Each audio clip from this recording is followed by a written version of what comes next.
Assalamualaikum warahmatullahi wabarakatuh. Nah, di sini berjumpa lagi dengan saya, Bapak Muhammad Rizwan Nasution.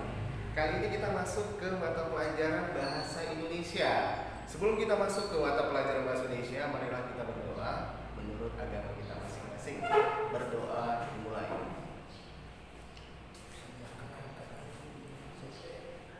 Berdoa selesai. Oke, baik. Nah, di sini kita masuk ke mata pelajaran Bahasa Indonesia, anak-anak Bapak sekalian. Untuk materinya kali ini sangat mudah sekali dan gampang sekali untuk kita pahami. Nah, ini materi kelanjutan dari minggu yang lalu. Apakah itu materinya? Materinya mengenai teks laporan hasil observasi. Nah, di sini Bapak masukkan pada poin pertama, garis besarnya, mengobservasi kekayaan laut Indonesia. Nah, di sini menceritakan bagaimana luasnya samudra laut yang ada di Indonesia. Nah, di sini Bapak masukkan juga poin-poinnya. Ada berapa poin garis besarnya? Ada 4 poin. Poin pertama tertera di situ A. Pengertian, ciri-ciri dan informasi dalam teks laporan hasil observasi. Untuk poin yang kedua, B. Interpretasi teks laporan hasil observasi. Masuk kepada poin yang ketiga, C. Struktur dan kaidah kebahasaan teks laporan hasil observasi. Nah, lanjut yang terakhir, poin yang keempat atau D. Penyusunan teks laporan hasil observasi. Oke, baik. Kita masuk kepada poin pertama, A. Pengertian, ciri-ciri, dan informasi dalam teks laporan hasil observasi. Sebelum kita melanjuti, apakah itu teks laporan hasil observasi? Untuk teks laporan hasil observasi ini sangat mudah sekali. Nah, Pak, tujuannya kemana kita untuk teks laporan hasil observasi? Bisa kita jalan-jalan. Kita jalan-jalan ke suatu tempat, bisa kita cek, bisa kita jadikan analisis, kita kembangkan. Bagaimana struktur sejarah perkembangannya, apa yang mau kita ambil sampelnya. Misalnya perkembangannya sejarah bahasa Indonesia atau legenda bisa, Pak. Untuk legenda kita bisa mengambilkan, kita jadikan teks laporan hasil observasi. Nah, di sini saya masukkan juga kaitkan dengan definisinya. Apa saja definisi dari teks laporan hasil observasi? Mari kita lihat. Untuk teks laporan hasil observasi menjabarkan mengenai sesuatu yang didasarkan pada hasil kegiatan observasi. Nah, kegiatan observasi ini kegiatan pengumpulan data. Nah, untuk pengumpulan data wajib kita harus membuat sebuah angket. Nah, setelah itu apa saja? Memberikan sebuah informasi melalui pengamatan langsung dan peninjau secara cermat di lapangan. Nah, di dalam kegiatan observasi ini wajib ada 2 poin. Poin pertama itu narasumber. Yang kedua itu wawancara. Narasumber untuk apa, Pak? Narasumber untuk memberikan sebuah informasi yang ada di dalam observasi yang mau kita buat, yang mau kita kembangkan. Misalnya kita mengambil sampel di legenda di Danau Toba. Nah, kita harus jumpa dulu orang pihak setempat atau sejarahnya, kita harus mengetahui orang yang tertua yang ada di sekitar tersebut yang bisa kita jadikan wawancara, mengambil sebuah informasi kepada si narasumber. Wawancara tugasnya untuk apa, Pak? Wawancara itu tugasnya untuk menggali sebuah informasi. Nah, misalnya apa yang mau kita tanya? Informasi apa? Bagaimana sejarahnya Danau Toba? Bagaimana perkembangannya? Kenapa bisa terjadi seluas Danau Toba itu? Berawal dari bagaimana ceritanya, awal mulanya bagaimana. Nah, jangan lupa untuk mengaitkan 5W tambah 1H jika kita untuk membuat sebuah teks laporan hasil observasi. Apa saja yang harus kita lakukan di dalam menggali sebuah informasi? Kaitkan juga 5W tambah 1H, apa, di mana, kapan, bagaimana, dan siapa. Itu wajib harus kita cantumkan dan kita kaitkan apapun permasalahannya. Untuk observasi saja, Pak, 5W tambah 1H? Tidak. Kalau kita menganalisis sebuah berita, wajib kita buatkan 5W tambah 1H. Jika kita tidak mengaitkan 5W tambah 1H, itu sebuah informasinya gamang atau bisa dibilang zonk. tidak bisa kita katakan itu fakta, tapi bisa dikatakan dengan opini. Nah, sebuah informasi wajib harus ada data akurat. Oke, baik, kita lanjut. Nah, di sini saya masukkan juga ciri-ciri teks laporan hasil observasi. Apa saja yang harus kita lakukan untuk membuat langkah-langkah dalam laporan hasil observasi? Yang poin pertama, bersifat objektif, global, dan universal. Maksud dari bersifat objektif ini gimana? Datanya benar-benar ada, tidak memanipulasi data. Nah, benar-benar terjadi. Jangan hanya sekedar sebuah informasi lisan saja, melainkan kita tidak tinjau tempat, tidak melakukan sebuah observasi penelitian. Itu sama dengan opini, tidak bisa dikatakan dengan fakta. Paham ya? Oke, yang kedua, objek yang akan dibicarakan atau dibahas adalah objek tunggal. Itu maksudnya itu sampelnya wajib satu. Jika kita membuat teks laporan hasil observasi itu sama dengan penelitian kecil atau disebut dengan mini research, penelitian kecil. Oke. Untuk mengambil penelitian kecil, wajib kita ambil satu sampel, jangan lebih. Kenapa? Agar kita fokus di dalam membuat sebuah observasi tersebut. Oke, masuk ke poin yang ketiga, ditulis secara lengkap dan sempurna. Setelah kita membuat penelitian, itu wajib kita kembangkan berupa tulisan paragraf demi paragraf. Bukan hanya demi cerita melalui itu sejarahnya Danau Toba itu seperti ini. Kita kaitkan juga, kita tulis juga. Jadi biar supaya orang mengetahui.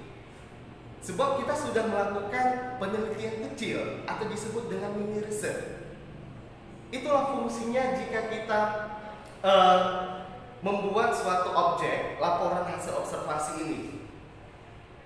Kita bisa dapat mengembangkan sebuah cerita tersebut, tidak punah cerita apa yang saya katakan Danau Toba tersebut. Orang hanya sekedar mengetahui Danau Toba itu luas, tapi orang tidak mengetahui sedalam-dalamnya bagaimana informasi akurat. Jadi maka dari itu boleh kita kembangkan. Pak, saya mau bertanya, apakah kita bisa hanya sekedar mengambil observasi di Danau Toba saja? Tidak, melainkan dimanapun yang kamu ambil cukup satu sampel saja. Bukan hanya di Danau Toba saja yang mau kamu ambil untuk menjadikan sebuah penelitian kecil atau observasi. Paham ya? Mau gimana pun mau mengembangkan cerita legenda, terserah, bebas. Intinya harus ada penelitian kecil, observasi. Dan jangan lupa ketika kalian terjun langsung ke lapangan untuk membuat sebuah penelitian kecil observasi ini, kaitkan juga 5W tambah 1H. Jangan nggak kalian kaitkan. Sebab itu poin penting dan poin pertama untuk mengembangkan sebuah informasi akurat. Paham ya? Oke, masuk yang selanjutnya. Bagian D, ditulis berdasarkan fakta sesuai dengan pengamatan yang telah dilakukan. Yang sebelumnya saya sampaikan, di dalam sebuah penelitian kecil ini, observasi, wajib kalian membuat penelitian ini sesungguhnya dia bersifat fakta, bukan opini. Jika fakta, dia memiliki sebuah informasi dan data akurat, tidak hanya sekedar informasi lisan saja. Itulah perbedaan dari sebuah informasi fakta dengan opini. Jika fakta, bisa mampu orang memahaminya, oh seperti ini. Jadi orang bisa dapat mengembangkan cerita demi cerita kepada orang lain. Karena apa? Datanya ada menurut penjabaran Budi misalnya. Tapi kalau sekedar untuk opini, itu hanya sekilas tentang cerita saja, tidak bisa dikembangkan sebab tidak ada data akuratnya. Oke, baik ya. Nah, untuk selanjutnya bagian B, informasi teks merupakan hasil penelitian terkini yang sudah terbukti kebenarannya. Nah, yang saya jelaskan itu wajib harus ada datanya. Jangan main-main, memanipulasi data. Misalnya di Danau Toba berawal dari cerita ikan mas, langsung beranjak ke tempat cerita-cerita yang menyeleneh yang lain. Itu bukan hanya kamu saja yang mengembangkan, tapi kamu bisa bisa dapat kena sanksi kamu. Jadi Pak, harus betul-betul terjadi, harus kita lakukan. Iya benar, harus kita lakukan. Apa saja Pak yang untuk harus kita pahami Pak di dalam penelitian kecil ini? Ada 3 poin yang harus kalian pahami. Poin yang pertama, A, B, dan C. Yang A itu judulnya. Judul apa yang kamu ambil? Misalnya mengembangkan sejarah bahasa Indonesia. Itu judul yang kamu ambil. Sejarah Indonesia, bahasa Indonesia.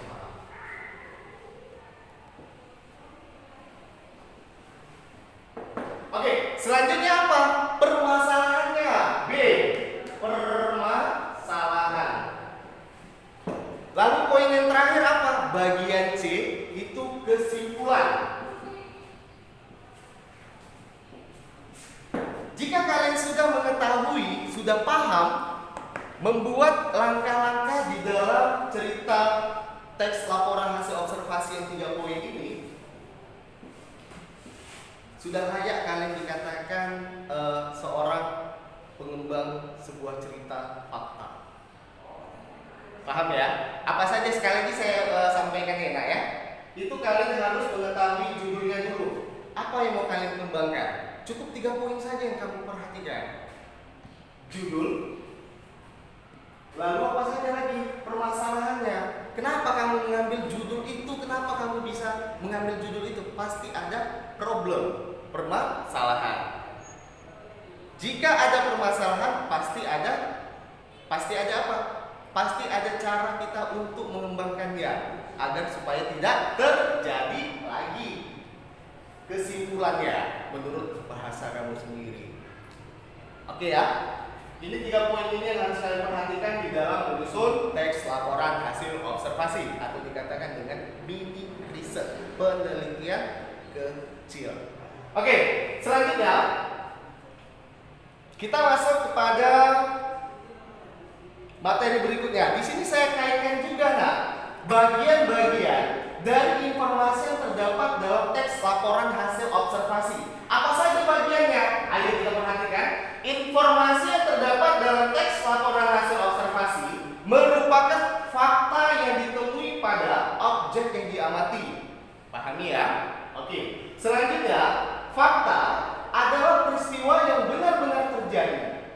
Fakta menunjukkan kebenaran informasi. Fakta merupakan pernyataan yang tidak terbantahkan kebenarannya. Oke, pernyataan tersebut berupa kalimat yang ditulis berdasarkan kenyataan, peristiwa, atau keadaan yang benar-benar terjadi secara objektif. Objektif berarti dapat ditangkap oleh indera dan mengandung kepastian. Oke, Bapak pikir kalian sudah paham ya? Saya rasa kalian sudah paham. Oke, kita masuk kepada bagian poin yang B, garis besar ya. Interpretasi teks laporan hasil observasi. Ada 2 poin yang saya garis besarkan. Saya buat 1, 2. Yang pertama, ringkasan teks laporan hasil observasi. 1 poin. Poin yang kedua, simpulan fungsi teks laporan hasil observasi. Pak, gimana itu maksudnya? Oke, kita lihat pahami sejenak. Nah, di dalam membuat sebuah penelitian kecil, ada saya terterakan di sini atau saya gambarkan langkah-langkah meringkas teks laporan hasil observasi. 3 poin juga. Poin pertama apa saja? Memahaminya. Wajib kalian harus dapat memahaminya. Kalau kalian membuat penelitian kecil observasi, kalau kalian tidak paham, nggak bisa untuk melanjutkan ke depannya, harus dapat memahaminya. Oke, selanjutnya apa saja itu? Menemukan pokok-pokok informasi dan dalam teks laporan hasil observasi. Ini sama dengan yang saya jelaskan. Memahami isi teks sama dengan judul. Menemukan pokok-pokok informasi dalam teks laporan hasil observasi sama dengan permasalahan. Mengembangkan pokok-pokok informasi ke dalam paragraf, itu kesimpulan menurut bahasa KUHP. Paham ya? Oke, selanjutnya. Nah, setelah kita sudah membuat langkah-langkahnya, di sini saya buat juga simpulan dari membuat teks hasil laporan observasi. Apa saja? Ayo kita perhatikan. Interpretasi terhadap teks laporan hasil observasi dapat dilakukan dengan menyimpulkan teks laporan hasil observasi. Simpulan adalah rumusan akhir tentang sesuatu.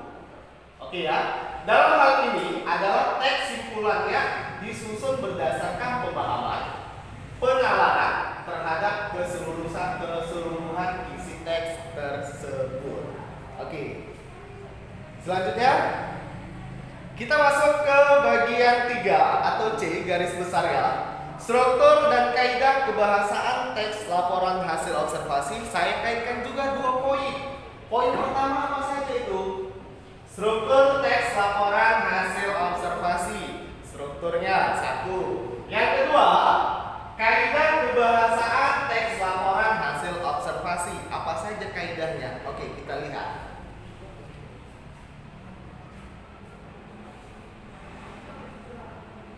Oke, baik. Di dalam struktur teks laporan hasil observasi ada 4 poin yang saya cantumkan. Wajib kalian harus pahami. Poin pertama, definisi umum. Poin kedua, definisi bagian. Poin yang ketiga, definisi manfaat atau perilaku. Poin yang keempat terakhir, penutup atau simpulan. Poin pertama kita jelaskan. Poin pertama, definisi umum merupakan pembukaan yang berisi pengertian mengenal sesuatu yang dibahas di dalam teks. Oke, poin yang kedua, definisi bagian. Definisi bagian merupakan bagian yang berisi ide pokok dari setiap paragraf atau disebut dengan penjelasan rinci. Oke, untuk poin yang ketiga, definisi manfaat atau perilaku. Apa itu definisi manfaat atau perilaku? Definisi manfaat atau perilaku ini merupakan bagian yang menjelaskan manfaat dari sesuatu yang dilaporkan. Biasanya untuk benda mati. Sementara itu, untuk mendefinisikan benda hidup, definisi yang digunakan adalah definisi perilaku. Oke ya? Nah, bisa kita pahami, bisa kita bedakan. Oke, poin yang terakhir, penutup atau simpulan. Apa itu penutup atau simpulan? Merupakan bagian rincian akhir teks laporan hasil observasi. Penutup dapat bersimpulan berupa tanggapan atau interpretasi penulis tentang objek yang akan dibahas. Oke ya. Penutup atau simpulan bersifat opsional. Opsional itu apa, Pak? Opsional itu bisa dikatakan ada, bisa dikatakan tidak. Paham ya? Saya ulangi sekali lagi. Opsional itu artinya bisa dikatakan ada, bisa dikatakan tidak. Oke, masuk kepada bagian D, penyusunan teks laporan hasil observasi. Saya kaitkan juga 2 poin.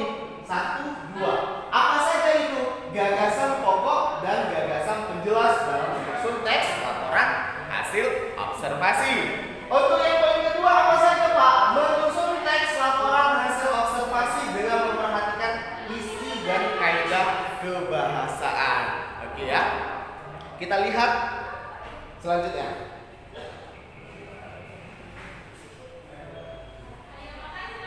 Oke, gagasan pokok dan gagasan penjelas dalam menyusun teks laporan hasil observasi. Di sini saya kaitkan juga menurut pengembangannya. Nah, apa saja menurut pengembangannya? Sebuah tulisan atau teks terdiri atas gagasan pokok dan gagasan penjelas. Sebelum kita menyusun teks laporan hasil observasi, kalian diharuskan menentukan gagasan pokok pertama. Yang kedua, gagasan penjelas. Yang ketiga, itu baru kalian untuk membuat pengembangan atau kesimpulannya. Oke ya. Mungkin itu saja yang bisa Bapak sampaikan. lebih kurang saya mohon maaf. Jika ada pertanyaan atau belum dipahami, boleh kita diskusi bersama. Boleh kita diskusi bersama, boleh tanya saya. Jadi kita bisa belajar bersama. Kita doakan semoga pembelajaran kali ini dapat menyenangkan dan tetap semangat. Salam sehat, dan salam sehat. Saya akhiri, wabillahi taufiq wal hidayah. Wassalamualaikum warahmatullahi taala wabarakatuh. Terima kasih.